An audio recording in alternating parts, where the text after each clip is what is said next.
Tu vas apprendre c'est quoi la base du code HTML et tu vas créer le squelette de ta première page web.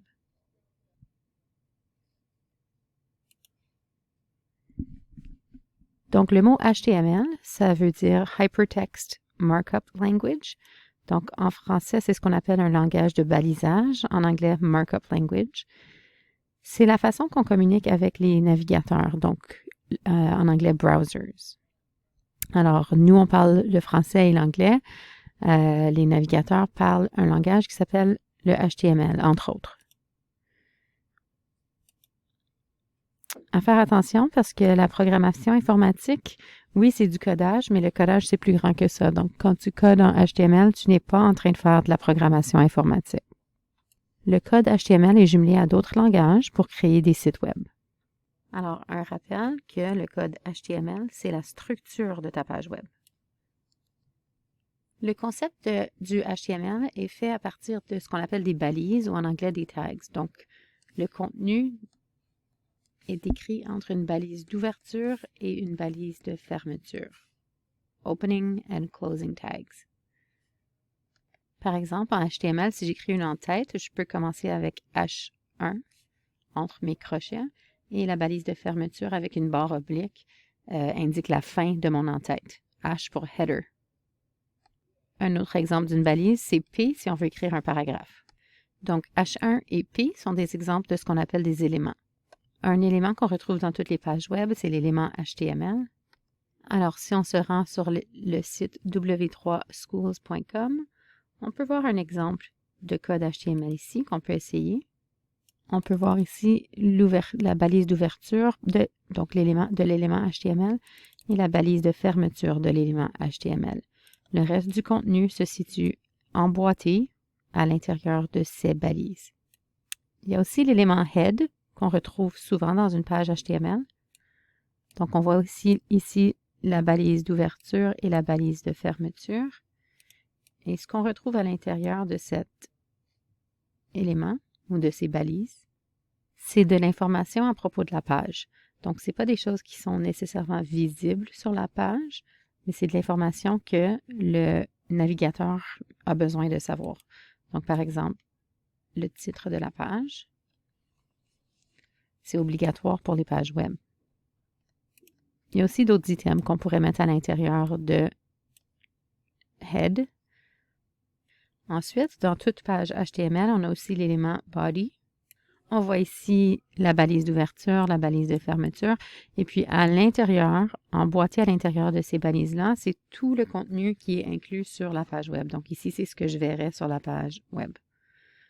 Donc, pour récapituler, on a des balises HTML qui indiquent que notre document est un document HTML. On a des balises head pour l'information pour le navigateur, donc Chrome par exemple. Et on a le body qui est l'information qui va être projetée sur la page web. Donc maintenant que tu as une idée de la base du code HTML, tu peux aller l'essayer toi-même. Alors, tu vas créer ta première page web et tu vas ajouter du texte. Alors, tu vas écrire ici ce que tu veux pour le titre de ta page.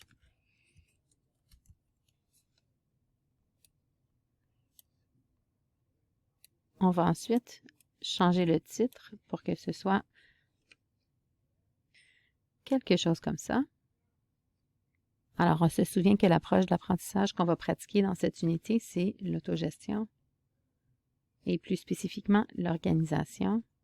Ici, sur le site d'AlloProf, on parle de stratégies pour mieux s'organiser. Est-ce que tu utilises certaines de ces stratégies-là? Est-ce que tu en utilises d'autres? Donc, sur ta première page web, dans ton premier paragraphe, tu vas me parler de ces habiletés-là. Si tu appuies sur Run, tu peux voir l'aperçu à droite. Donc, pour ton paragraphe, ce que tu vas écrire, OK, assure-toi bien sûr de le mettre entre les deux balises de paragraphe. Tu vas me parler de ton système pour organiser tes travaux. OK, est-ce que tu en as déjà un? Est-ce que tu utilises un agenda, un tableau blanc? Est-ce que tu utilises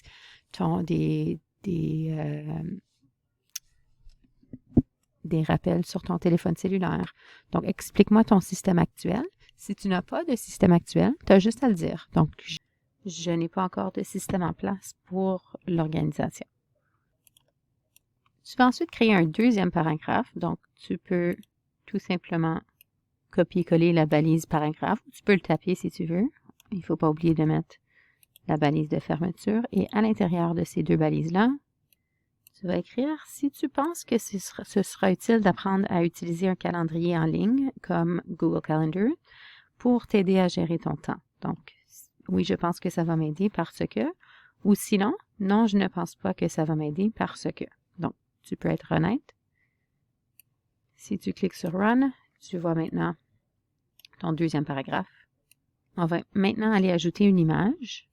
Donc, sur le site de W3 Schools, tu peux cliquer sur HTML référence et la balise pour image, c'est IMG. Tu vas retrouver ici plusieurs explications par rapport à comment utiliser cette balise, avec plusieurs exemples. Pour nos besoins, on va juste essayer le premier ici. Donc, on voit que dans la balise image, on retrouve l'élément image et ensuite on retrouve d'autres informations. C'est ce qu'on appelle les attributs. Chaque élément en HTML peut avoir des attributs et tu peux les rechercher. Pas besoin de connaître ça par cœur. Donc, si je veux comprendre ce que c'était l'attribut ALT, par exemple, on n'a qu'à aller regarder ce que ça veut dire.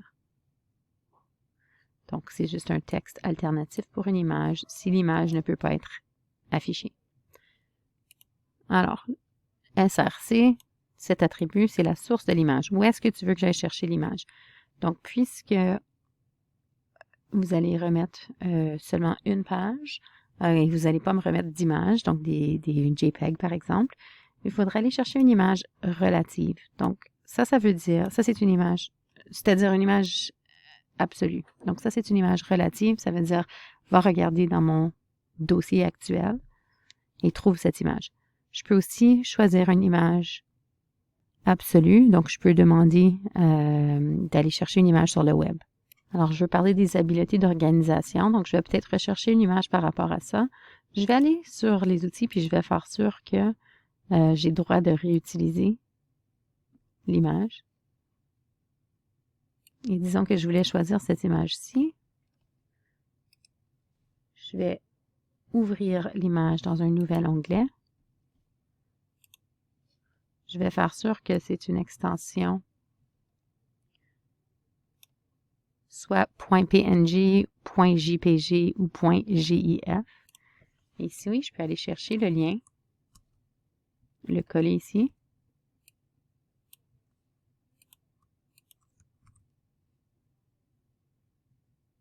Et si je fais Run, je vais voir cette image. Donc, elle a été tirée parce qu'ici, on avait spécifié un certain nombre de pixels pour la largeur et la hauteur. Si on supprime complètement, ça va nous donner la largeur originale.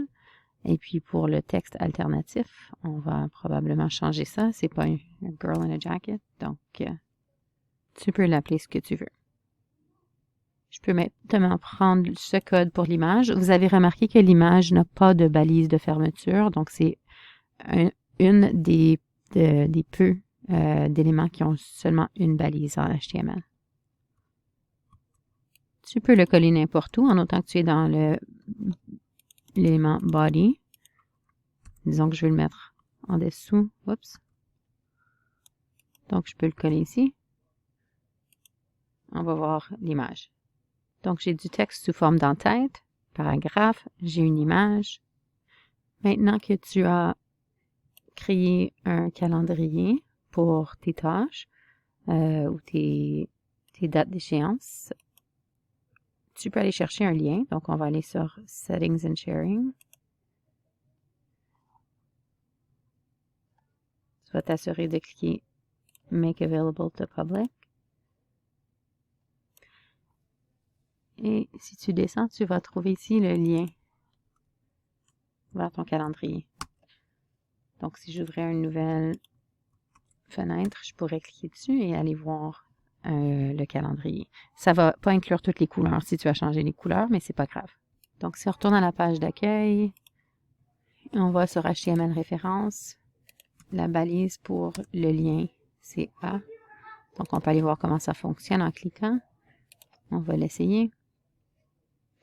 Et ici, tu peux écrire le texte que tu veux.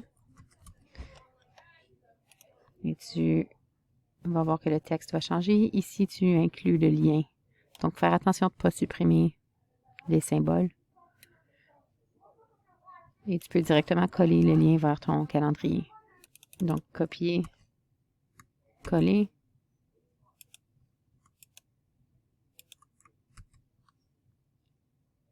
Et tu peux changer le texte à ce que tu veux. Et on va aller chercher ce lien et l'inclure dans notre page web. Tu peux le mettre à l'intérieur d'un paragraphe si tu veux. Comme ça. Ou je peux commencer une nouvelle section. Donc, c'est à toi de décider.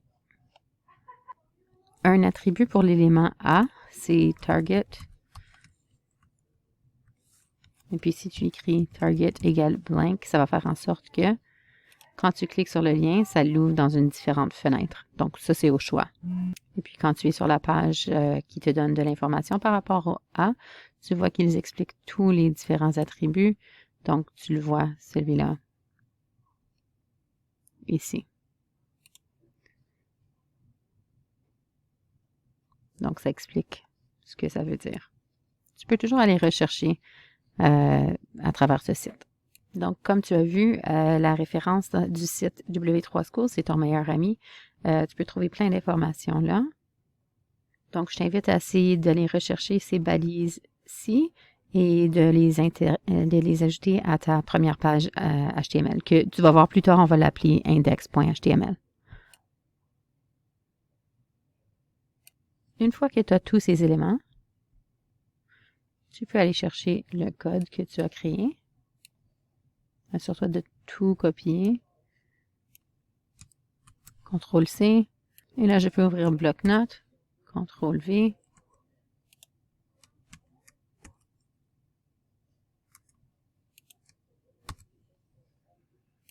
Fichier enregistré sous. Et tu peux l'enregistrer n'importe où. Peut-être te créer un nouveau dossier qui s'appelle site web.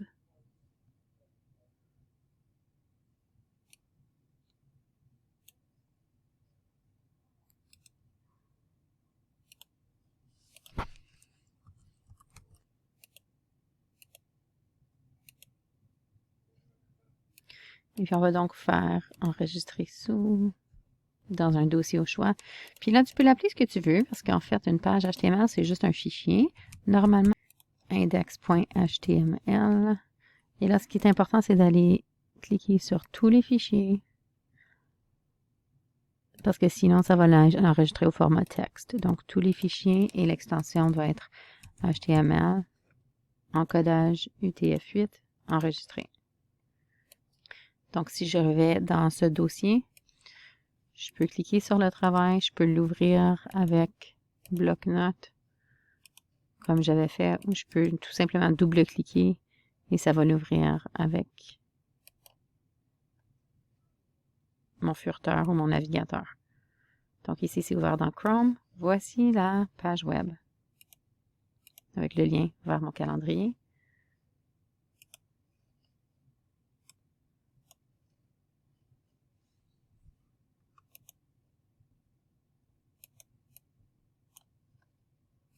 Assure-toi de sauvegarder ton travail parce qu'on va continuer à partir de ce document-là pour la prochaine tâche.